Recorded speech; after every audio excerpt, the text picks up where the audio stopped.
네, 오늘 우리가 읽은 이 9절부터의 말씀은 주님 우리를 돌아보소서라는 제목을 같이 은혜 나누기 원하는데, 이 시편 44편의 기록은 대부분의 학자들이 예루살렘이 성전으로 올라가며 예배 드릴 때 부르는 찬양이지만, 이 찬양을 쓰여진 곳은 이스라엘 백성들이 다 무너진 이후에 바벨론에 포로로 잡혀갔을 때로 보고 있습니다.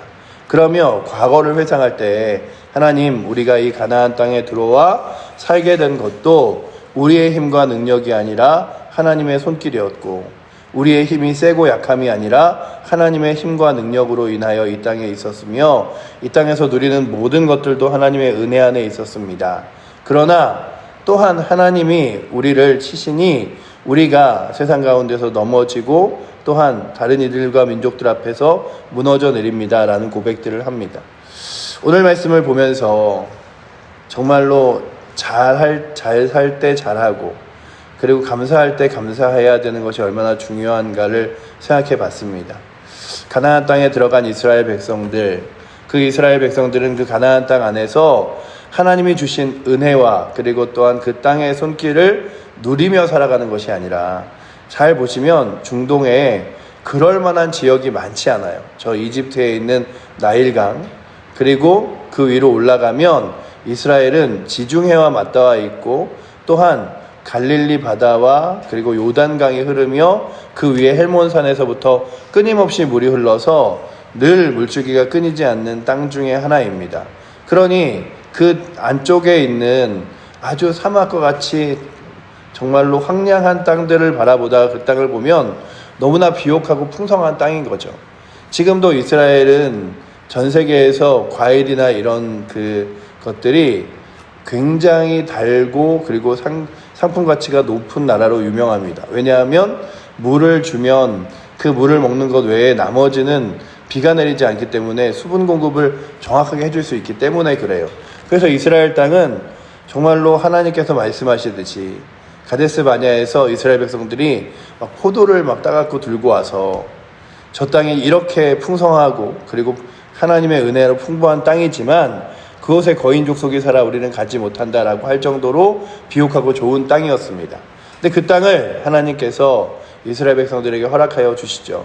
그런데 그 땅에 살아가던 이스라엘 백성들이 날마다 그곳에서 하나님의 은혜를 누리고 감사하며 주의 손길을 바라보며 이렇게 살아간 게 아니라, 하나님과 멀리하고 죄악된 것을 택하며 바알과 아세라 우상을 섬기고 하는 일들이 끊임없이 지나갔습니다.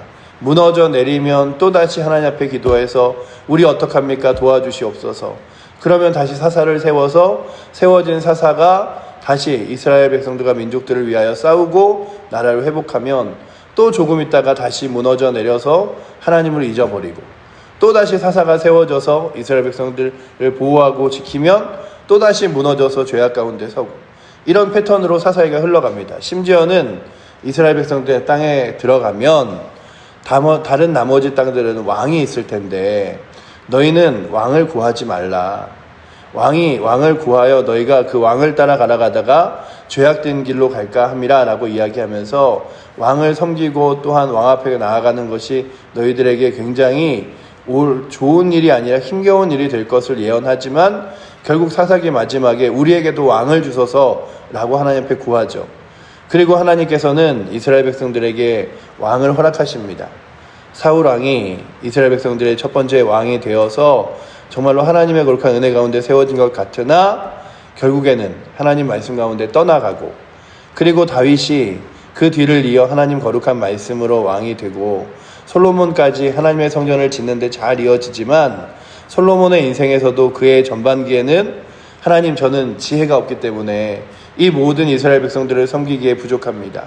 그러니 주님 저에게 지혜를 주시고 주님 붙들며 의지하게 해달라고 했던 그가 어느 순간 주께 받은 지혜로 인하여 사람들을 힘들게 만들고, 그 지혜로 인하여 다른 이방의 족속들과 함께 화친을 맺고 하는 모든 관계들 때문에 결국 솔로몬 때까지는 하나님이 기다리시다가 솔로몬 왕이 죽은 이후에 북이스라엘과 남유다로 나눠지죠. 그리고 이 이스라엘 역사를 쭉 보면 이 남유다는 단 한 명도 하나님 앞에서 선한 왕이 없었어요. 그러니까는 주님 앞에 무릎 꿇고 주님만을 바라보고 의지하는 왕이 없었어요. 그런데도 놀라운 것 중에 하나는 남유다가 훨씬 더 북이스라엘보다 잘 살았습니다. 군사력도 좋았고 힘도 셌고 잘 살았어요. 그런데 늘 하나님 앞에 범죄하고 멀어지고 죄악 가운데 서는 나라였죠. 그런데 남유다만 그러고 북이스라엘은 그럼 선했냐? 그게 아니라 몇몇 되지 않는 하나님 앞에 다시 한번 회개하고 돌아오는 왕들이 있었을 뿐 동일한 모습으로 죄악 가운데 섰으며 우상을 섬겼으며 하나님을 멀리하였습니다.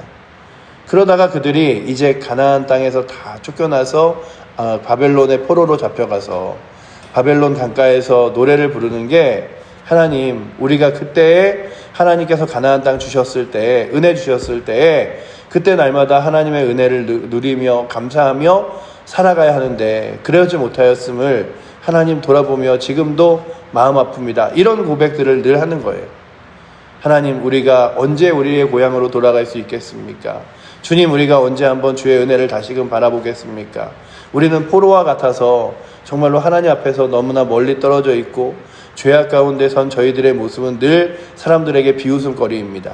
그런데 오늘 말씀을 보면 좌절만 있는 것이 아니라 그럼에도 불구하고 그 나라가 다 이뤄지고 없어진 상황에서도 하나님을 바라보는 사람들이 있었습니다. 우리가 성경을 보면 다니엘과 같고 그리고 또한 느헤미야와 같은 사람들이 포로로 잡혀간 시대, 포로기 시대의 사람들이잖아요. 그럼에도 불구하고 그들은 우리는 나라를 잃었지만, 우리는 포로로 잡혀왔지만 그럼에도 불구하고 우리의 주인은 살아계신 하나님이시다 라고 고백하며 하나님을 섬기는 사람들이 있었습니다. 그래서 오늘 말씀의 고백은 마치 읽으면 읽을수록 좌절과 넘어짐 같습니다. 하나님이 우리를 버리셔서 이렇게 고난당합니다. 심지어는 이스라엘 전체가 아니라 한 사람 한 사람으로 봐도 너무나 힘듭니다. 그래서 14절부터 보시면 14절은 주께서 우리를 무백성 중에 이야기거리가 되게 하시며 민족들 중에서 머리를 흔들물 당하게 하셨나이다 라고 고백하며 이스라엘 모든 사람들의 고난을 이야기하지만 15, 16절에 넘어가면 그 이스라엘 모든 사람들에게 덩어리가 아니라 한 사람 한 사람도 너무 힘들었음을 고백하며 이 주어가 우리에서 나로 바뀌죠. 보시면 나의 능력이 종일 내 앞에 있으며 수치가 내 얼굴을 덮었으니 나를 비방하고 욕하는 소리 때문에 나의 원수와 나의 복수자 때문이니이다 라고 이야기하면서 하나님, 날마다 수치스럽고 날마다 괴로우며 날마다 욕된 삶을 살아가는 저의 하루하루를 주께서 붙들어 주시옵소서. 그러나 하나님, 저희가 지금 포로로 잡혀왔으나, 그러니까 그 안에서도 믿음을 지킨 사람들의 고백이죠. 오늘 말씀 17절이 이 모든 일이 우리에게 임하였으나 우리가 주를 잊지 아니하며 주의 언약을 어기지 아니하였나이다. 하나님, 이곳에 돌아왔지만 하나님 기억하시죠? 이스라엘 땅에서 모두가 범죄할 때도 하나님의 은혜 앞에서 하나님 앞에 기도하고 무릎 꿇는 자가 있었습니다. 뿐만 아니라 나라를 잃고 이렇게 포로로 잡혀와서 넘어져 있는 이때에도 하나님 의지하며 믿음으로 주님만 바라보는 자들이 있나이다. 주님, 우리를 바라봐 주시옵소서. 이런 고백으로 이제 17절 이후에 더 강렬하게 하나님 앞에 고백하는 장면들이 나오는데, 오늘 말씀은 고난과 환난과 낙심 중에서도 아주 좌절하지 말 것은 그럼에도 불구하고 하나님을 바라보는 자들이 있는 거죠. 특별히 엘리야가 아주 크게 좌절할 때가 갈멜산에서 그 바알과 아세라를 섬기는 우상의 지도자들을 데리고 영적인 싸움을 하면서 그곳에서 하나님이 참 신이심을 보여진 이후에 그가 이세벨의 편지를 받습니다. 받고서는 완전 좌절하죠. 야, 하나님 섬기는 사람이라고는 내가 그렇게 하나님의 놀라운 기적과 능력을 보여도 아무도 없네. 내가 뭘 해도 믿음의 사람들은 보이지 않네. 뭐 이런 거 있잖아요. 그런 좌절 가운데 넘어져서 그가 이제 광야로 내려갑니다. 사막으로 들어가서 하나님, 여기가 제가 죽기에 딱 좋습니다. 하나님, 이 작은 나무 그늘 아래 제가 앉아서 쉬며 저의 인생을 마무리하려고 합니다. 주님, 이제 이스라엘 땅에는 소망도 빛도 없는 것 같습니다. 그런데 그가 그렇게 쓰러져 있는 그를 하나님께서 먹이시고 재우시고 다시 회복하셔서 그로 하여금 무엇을 보이지 하면 아직도 바알과 아세라에게 무릎 꿇지 아니한 7,000명을 남겨놓았다라고 이야기합니다. 한 명도 보이지 않는 거예요.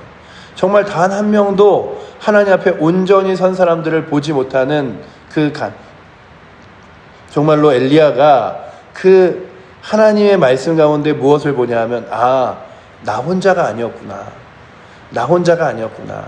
하나님 앞에 무릎 꿇고 아직도 기도하고 의지하는 사람들이 있었구나. 오늘도 이 나라가 그럼에도 불구하고 정말로 하나님의 거룩한 말씀에서 멀어지고 죄악 가운데 서며 이단과 여러 가지 사상들이 이 땅을 너무나 혼란스럽게 만드는 이때에도 그럼에도 불구하고 이 나라가 아직도 잘 세워져 있는 이유, 그리고 또한 우리 교회가, 그리고 또한 믿음의 사람들이 세워져 있는 이유는 그럼에도 불구하고 주 앞에 무릎 꿇고 기도하는 사람들이 있기 때문이라고 하나님 말씀이 다시금 반증하여 이야기하는 거예요. 하나님, 사람들이 다 우리를 비웃고 그리고 하나님께서도 우리를 버리신 것처럼 우리가 하나님의 힘을 하나도 의지할 것이 없이 넘어지고 쓰러질 수밖에 없었습니다. 그래서 무엇을 이야기하면 오늘 말씀해 보시면 10절부터의 말씀은요, 누가 주어냐 하면 주님이 주어요. 주께서라고. 그래서 보시면 10절에도 주께서, 11절에도 주께서, 12절에도 주께서, 13절에도 주께서, 14절에도 주께서 하면서 모든 그 주체를 하나님으로 두고 있죠. 근데 내용을 보시면 주께서 우리 대적들에게 돌아서게 하시니 우리를 미워하는 자가 자기를 위하여 탈취하였나이다. 주께서 우리가 잡아먹힐 양처럼 그들에게 넘겨주시고 우리 민족 중에 우리를 흩으셨나이다. 그러니 이 시편 44편을 고백하는 그의 고백은 하나님, 우리가 잘된 일도 돌아보니 하나님의 은혜이고 우리가 못한 것도 우리의 연약함이 아니라 하나님의 손길이었습니다. 그런데 그럼에도 불구하고 우리 하나님 원망하지 않고 그리고 우리의 삶을 후회하지 않고 다시금 하나님 붙들며 의지하겠습니다 라고 하는 고백을 담고 있는 이 17절까지의 고백들을 바라보면서 오늘도 우리들의 찬란한 그리고 또한 영광스러웠던 믿음의 세대들을 바라보며 하나님 은혜 주셔서 정말로 우리 교회를 그리고 우리 나라를 하나님의 은혜 안에서 부흥케 하시고 전 세계에서 80년대 90년대 초까지만 해도 우리나라에 올 때마다 가장 인상 깊었던 것을 말하라 그러면 지금이야 뭐 한국의 문화, 뭐 한국의 영화, 뭐 가요 뭐 이런 것들을 다 이야기하지만 그 당시만 해도 한국에 오는 대부분의 사람들이 한국에서 가장 인상적인 것으로 뭘 꼽았냐 하면 밤이면 밤에 빼곡히 불빛이 비춰져 있는 십자가였어요. 그래서 제가 어릴 때는 그런 찬양도 있었어요. 한 걸음 두 걸음 골목길 걸어가면 늘 눈앞에 보이는 그 십자가. 그래서 마지막에 우리 주님 내온 십자가. 그 내온 십자가가 그 골목골목들마다 지역들마다 가득가득 채워져서 그곳에서 기도하고 예배하고 찬양하고 또한 삶을 드리며 우리의 삶은 가장 가난하고 부족하지만 하나님만을 의지할 것이라고 고백했던 세대가 있었습니다. 그리고 그 세대가 지금은 많이 무너져 내린 것 같으나 그럼에도 불구하고 주 앞에 지금도 기도하는 사람들로 인하여 이 땅이 세워져 있음을 바라보며 이스라엘 땅에서 나라는 다 무너졌으나 끝까지 믿음을 지키며 그래도 우리가 하나님 말씀 떠나지 않겠습니다. 그래도 우리가 하나님 거룩한 은혜 안에 거하겠습니다. 주를 잊지 않겠습니다.